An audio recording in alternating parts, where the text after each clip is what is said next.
Qëllimi i këtij ulëmtimi ka qenë që të shihen ndryshimet klimatike në aspektin gjinor në Mitrovicën e Jugut. Këtë rast është një analizë politikave që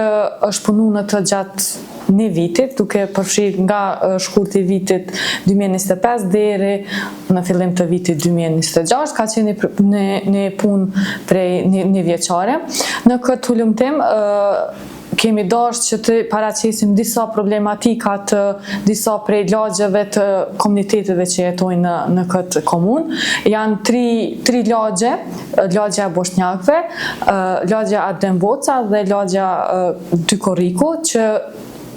si rezultat këto tri lagje janë identifikuar që kanë pas mas shumë të përmbytje gjatë këtyre viteve të fundit. Mund të theksoj se nga gjetjet e këtij ulëmtimi është dalë që në lagjen Adem Voca rreth 103 shtëpi janë dëmtuar nga përmbytjet në vitin 2023 dhe gjithashtu duke përfshirë disa dëme materiale më të mëdha në lagjen e Boshnjakëve dhe në lagjen Dykoriku. Gjithashtu në këtë ulëmtim është bërë një analizë më e madhe dhe janë zhvillu fokus grupe me banor të këtyre lagjeve, janë zhvillu disa intervista me drejtoritë të komunës Mitrovicës së Jugut dhe është bërë një lloj analize e aspektit dhe e buxhetit se sa janë përfshi gratë në buxhet dhe si e kanë bërë një analizë buxhetore në aspektin e mjedisit dhe sa është përfshi një buxhet për to. Këto kanë qenë 3 pikat kryesore të këtij ulëmtimi që tashmë veç është realizuar dhe është në proces të publikimit. Nga ky ulëmtim ka dalë se komuna e Mitrovicës së Jugut ka disa mangësi në krijimin ose në analizimin e buxhetit. Po flasë gjithmonë të e përfshi aspektin gjinor, pasi që kemi mungesë s'po them ashtu të theksuar të përfshirjes aspektit gjinor në buxhet të komunës, mirë po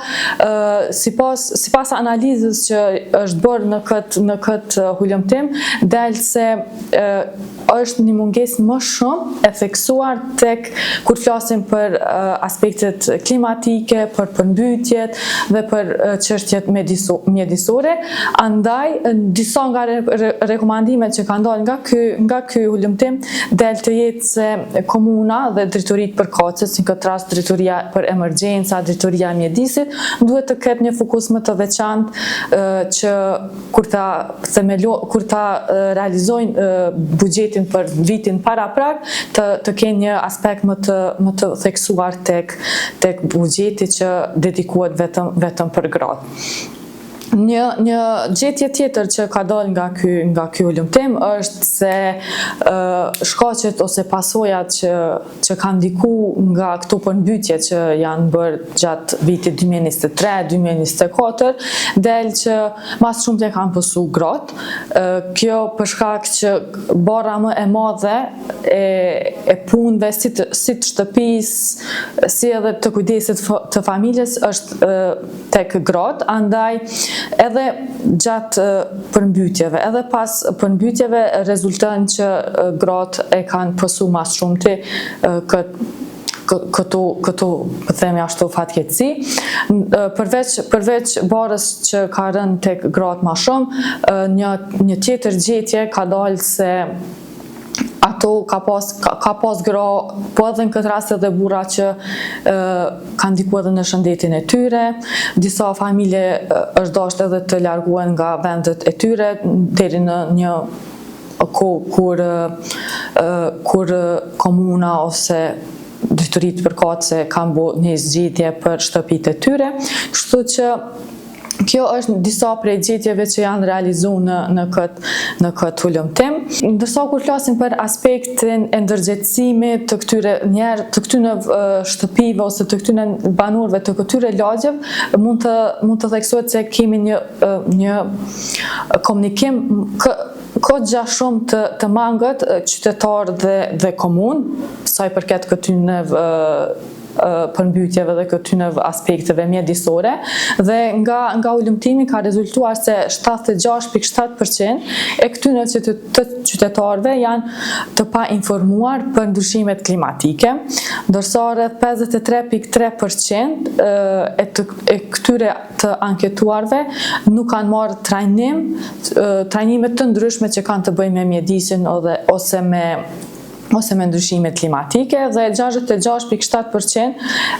nuk është zhvillu një komunikim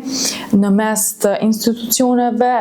dhe në mes të qytetarëve. Kjo rezulton që institucioni është vlerësu si një akt pak më i ullt në krahasim me atë që është dashur me pas me qytetarët. Disa nga rekomandime tjera që më duhet t'i theksoj patjetër është se komuna në këtë rast, komuna e Mitrovicës, duhet të bëjë një integrim më të madh të dimensionit gjinor, të hartojë një plan mjedisor me analizë të ndikimeve gjinore dhe të identifikoj grupet që janë më të cenueshme, në këtë rast gratë, të rinj, edhe komunitetet jo shumicë që jetojnë në Mitrovicën të Jugut, po ashtu një rekomandim tjetër është që duhet një mbështetje më e madhe për gratë, ku duhet të krijohen ose skema, ose subvencione, ose programe të ndryshme për gratë, që ato të kenë një motiv edhe të kenë një trajtim më të mirë dhe të ketë një përmirësim të ndërgjegjësimit dhe të ketë organizime të trajnimeve dhe fushave informative mbi ndryshimet klimatike. Ndërsa, kur flasim për infrastrukturë parandaluese, nga ky ullumtim është pa që ka një mangësi sa i përket infrastrukturës, sidomos gjatë kohës dhe periudhës përmbytjeve. Atëherë, një prej rekomandimeve është që të ketë investime në riparimin e kanalizimeve dhe thellimin e shtrateve, pasi që ato zakonisht përmbytjet po shkaktohen prej kur lument po dalin nga shtrati. Tjetër që mund të theksoj nga ky ullumtim është që të ketë sa më shumë fuqizim të grave, të ketë një protokoll të emergjencave që është vërejt që komuna e Mitrovicës nuk e ka një hartim ose një strategji se qysh u merr me raste të tilla, këtë rast të përmbytjeve, të ketë një monitorim dhe vlerësim të buxhetit, në këtë rast të rasteve emergjente, dhe të përfshihet sa më shumë në aspektin mjedisor dhe në aspektet e buxheteve. Dhe si përfundim, muj me thonë që një nga rekomandimet që ka ndalë nga ky ullumtim është se gjithë duke u bazu në këto rekomandime, ose nëse komuna vazhdon me implementu ma shumë këto rekomandime, atër do të ketë një jetesë më të qëndrueshme dhe do të ketë një jetë më dinjetoze edhe për këta banorë të cilët zakonisht janë më të prekurit nga përmbytjet e ndryshme. Kjo përmbledhje politikash u zhvillua në kuadër të projektit ndikimi ndryshimeve klimatike dhe politika gjinore mjedisore në komunën e Mitrovicës së Jugut. Është mbështetur nga rrjeti i grupit të grave, përmes rrjetit mbikëqyrës të buxhetimit gjinor numër 2, dhe ky publikim, ky ullumtim që është realizuar nga ana jonë, financohet nga Agjencia Austriake për Zhvillim dhe Suedia. Faleminderit shumë.